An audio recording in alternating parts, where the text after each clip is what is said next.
नमस्कार दर्शक बंधु, हर हर महादेव। पितृ अमावास्या कौन आसतु जानिबा एही विषय रे। सांग माने पितृ अमावास्या पितृ लोक हे थाए।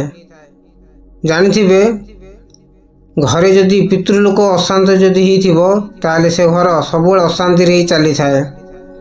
सबुबले झगड़ा कलह लगी रही थाए। रोग व्याधि बढ़ी थाए। धार करज मध्य बढ़ी थाए। गोटे करज सुझिया पुणी आ गोटे करज आनिया पड़ी थाए। एइटा केवल ग्रह भी पड़ी नथिले एमिति होई न थाए।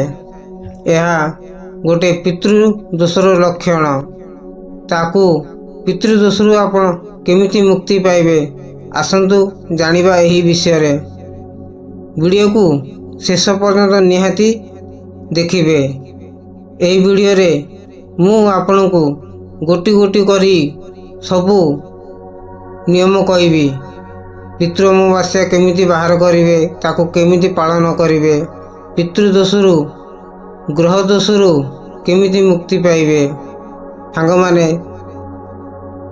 जो घरे पितृ को श्राद्ध मंगल आदि तर्पण करा न जाय थाए से घर सबुबले अशांत रही थाए।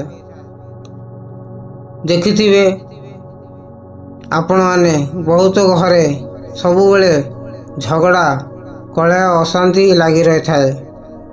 यह होउची पितृदोषर लक्षण। तेला को दूर केमिति करिवे आसंतु ए वीडियो को पूरा देखंतु। आउ वीडियो रे मु कहिथिबा गोटे गोटे स्टेप ताको फॉलो करंतु। देखिवे आपण को जीवन रे चालुथिबा दुख समस्या ग्रह पितृदोष जहाँ भी थाउ आपण एही नियम को पालन करंतु। निश्चय आपणकर जीवन सुखमय हब। आउ घरे अशांत चलीथिबा धार करज ऋण रे बुड़ी रहिथिबा सबू दूर ही जीव। केवल एइडा स्त्री लोक करि पारिबे। स्त्री लोक जदि मासिक धर्म जदि आसिला ताले सेटा पुरुष भी मध्य करि पारिबे। ताले वीडियो को शेष पर्यंत निहाती देखिबे। आउ आम चैनल जदि नु आस्थिबे ताले एमिति धार्मिक वीडियो देखिया पाई चैनल को सब्सक्राइब करिया को भूलिबे नहीं। आ गोटे लाइक टे मध्य कर देबे। आपनकर गोटे लाइक आमको बहुत साहस मिली थाए वीडियो आपण पाई बनेया पाई। सांग माने पितृ दोष एमिति गोटे दोष जहाँ को लागी गला पितृ दोष जानी थे ता जीवन बहुत बर्बाद हो गला। सांग माने आपण माने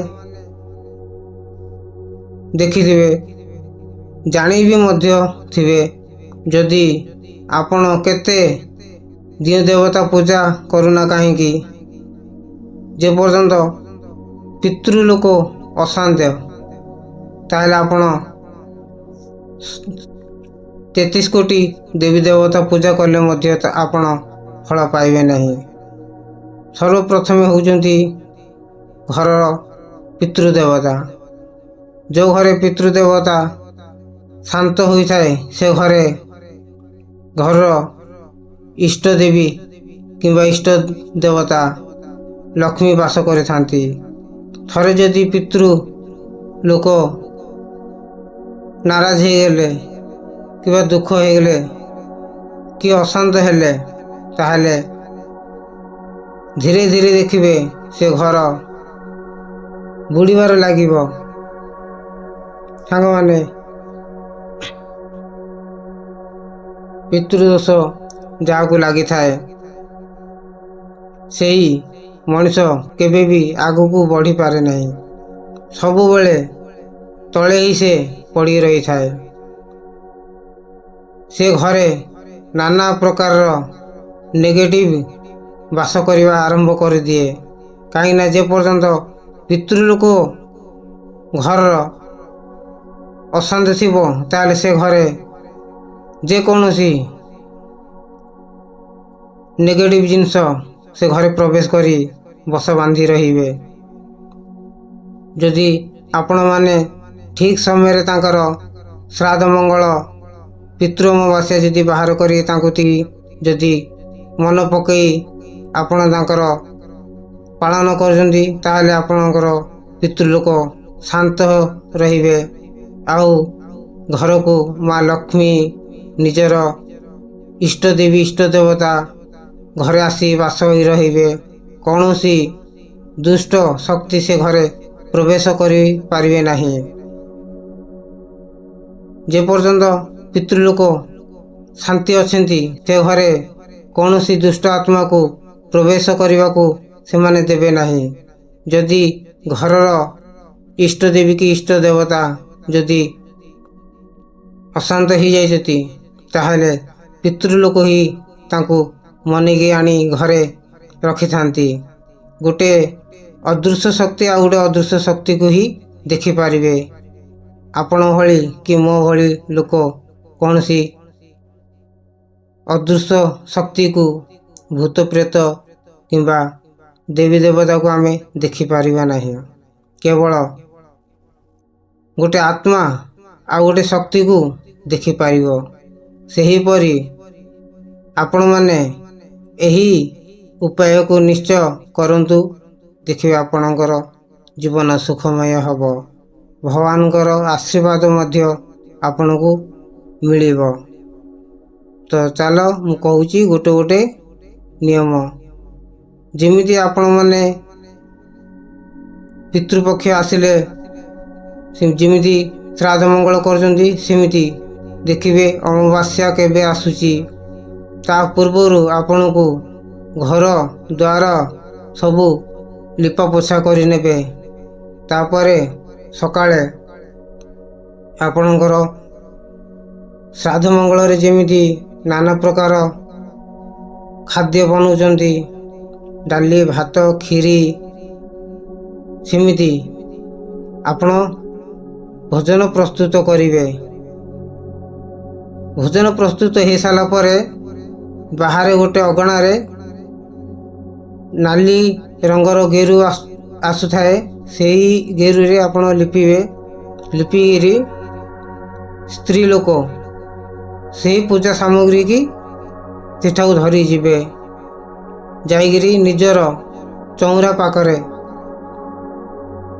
ଗୋଟେ କଦଳୀ ପତ୍ରରେ ଅଲଗା ଭୋଜନ ବାହାର କରି ରଖିଥିବେ ଗୋମାତା ପାଇଁ। ଆଉ ବଳକା ଭୋଜନ ବାହାର କରିଥିବେ ପିତୃଲୋକଙ୍କ ପାଇଁ। ପିତୃଲୋକଙ୍କ ପାଇଁ ସେଇଟା ପୂଜା କରିସାରିଲା ପରେ ସେ ଆଉ ଯେଉଁ ଭୋଜନ ଥିବ ଗୋମାତାକୁ ସେଇଟା ଆପଣ ଖୁଆଇଦେବେ। କାହିଁକିନା ଗୋମାତାଙ୍କ ଶରୀରରେ 33 କୋଟି ଦେବୀ ଦେବତା ବାସ କରନ୍ତି। ଯଦି ଏତିକି ଆପଣ କଲେ ତାହେଲେ ଆପଣଙ୍କୁ 33 କୋଟି ଦେବୀ ଦେବତାର ଆଶୀର୍ବାଦ ମଧ୍ୟ ପ୍ରାପ୍ତ ହେବ। ସର୍ବପ୍ରଥମେ କ'ଣ କରିବେ, ତାକୁ ଚଉରା ପାଖରେ ଲିପାପୋଛା କରିବା ପରେ ତାକୁ ସେଇଠି ପୂଜା ସାମଗ୍ରୀ ବାଢ଼ିବେ। ଦୀପଟି ପ୍ରଜ୍ୱଳିତ କରିବେ। ଧୂପ ନୈବେଦ୍ୟ ଆଣି ଲଗାଇବେ। ଲଗାଇ ସାରିଲା ପରେ ଆପଣ ମଥାରେ ଓଢ଼ଣା ଦେବେ। ଓଢ଼ଣା ବାହାର କରିବେନି। ମଥାରେ ଓଢ଼ଣା ଦେଇକିରି ଆପଣ ସେ ରାନ୍ଧିଥିବା ଆପଣ ଯାହା ଭୋଜନ ପିତୃଲୋକ ପାଇଁ ସେଇଟା ବାଢ଼ିବେ। ବାଢ଼ି ସାରିଲା ପରେ ପିତୃଲୋକକୁ ସ୍ମରଣ କରିବେ, ହେ ମୋର ସର୍ବ ପିତୃ ଦେବତା ଆସନ୍ତୁ ଭୋଗ ଗ୍ରହଣ କରନ୍ତୁ। ଦେଖ ଧୀରେ ଧୀରେ ଆପଣଙ୍କର ଜୀବନରେ ଚାଲିଥିବା ସମସ୍ୟା ଦୂର ହେବାକୁ ଲାଗିବ। ଟଙ୍କା ପଇସାର ଅଭାବ ମଧ୍ୟ ଦୂର ହୋଇଯିବ। ଘରେ ବାସ ନ କରୁଥିବା ଦେବୀ ଦେବତା ନିଶ୍ଚୟ ବାସ କରିବେ।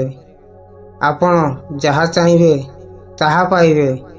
କେବଳ ପିତୃଲୋକକୁ ଆପଣମାନେ ଶାନ୍ତି କରନ୍ତୁ। ପିତୃଲୋକ ଶାନ୍ତି ହୋଇସାରିଲା ପରେ ଆପଣମାନେ ସମସ୍ତଙ୍କର ମଙ୍ଗଳ ହେବ। ତ ଦର୍ଶକ ବନ୍ଧୁ, ଏ ଭିଡ଼ିଓକୁ ଆପଣମାନେ ହୁଏତ ଜାଣିଲେ, ଆକୁ ବହୁତ ମାତ୍ରାରେ ଭିଡ଼ିଓକୁ ସେୟାର ବି ମଧ୍ୟ କରିବେ, ଯେ ପର୍ଯ୍ୟନ୍ତ ଅନ୍ୟ ଲୋକ ବି ମଧ୍ୟ ଏହାର ଲାଭ ଉଠାଇ ପାରିବେ। ଭିଡ଼ିଓ ଆପଣଙ୍କୁ କେମିତି ଲାଗିଲା କମେଣ୍ଟ ମାଧ୍ୟମରେ ନିଶ୍ଚୟ ଜଣାଇବେ। ଆଉ କମେଣ୍ଟରେ ହର ହର ମହାଦେବ ଲେଖିବାକୁ ଭୁଲିବେ ନାହିଁ। ରହିଲି, ନମସ୍କାର।